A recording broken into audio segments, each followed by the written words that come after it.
Not in these troubled times. Mr. Norris, you claim to have conclusive evidence of the existence of flying saucers. Now, what is this evidence? Well, some of the crafts have dropped metal objects from them. Others have dropped a frothy sort of substance which they call angel hair. This is quite a common thing. They've been seen dropping from crafts over Megathara when they were flying over there in formation on one occasion. A silicon type of material has come away from them, and we've had these, or some of the societies overseas have had them analysed. We've had the fairy froth sort of stuff analysed here in Adelaide, and nobody could tell us what they were. Now, the fact that you're from South Australia and the Woomera rocket range is also reasonably close, is there any connection here at all?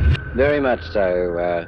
We find through our reports from all over the world that the rocketry bases are the main ones that these people frequent. They come over South Australia a lot. They come over the fault lines of the world as well. You'll find that they come right down through here, and I believe even down on your lighthouse at the bottom of here. There's been one seen for about 4 months, quite often at night, running up and down and so forth. And they follow the power lines of the world. Big power lines are followed. We, in fact, have the power line running out into the country in South Australia, and one hovered for about a quarter of an hour under a power line.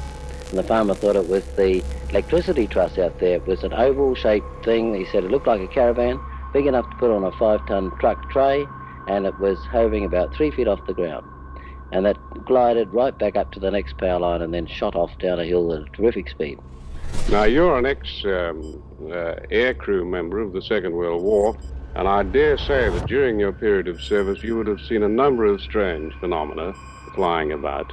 But this, I think, adds to your ability to recognize something that perhaps does exist in this way. Well, thank you for that.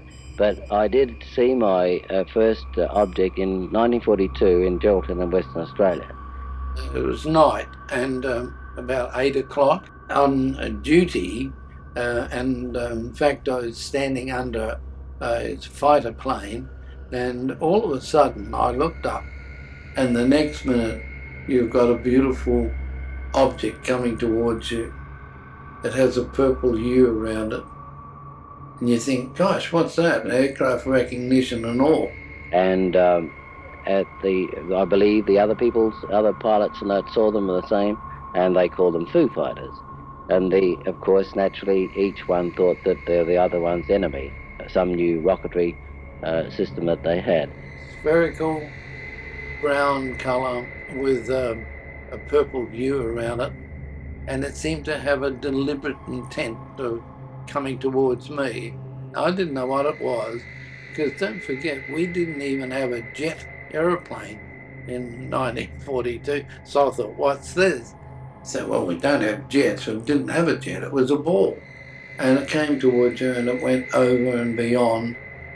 And as it went past, it just stopped. It just hesitated for a minute. And it just went like that and went on its way.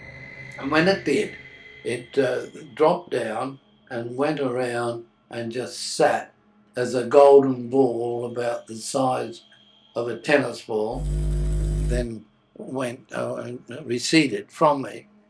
And you think, oh, that's good. And therefore, out there are other beings or something. And now these things have been coming around for quite some time, actually.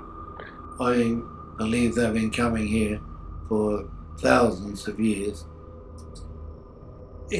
It's stuck in my mind, and for the last 50 years of being interviewed and press releases and all of that sort of thing, and on the television and radio, I've spoken about it.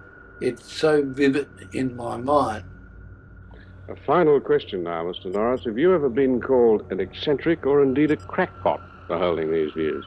I certainly have. And in the early stages, we were certainly called people who sort of not all there.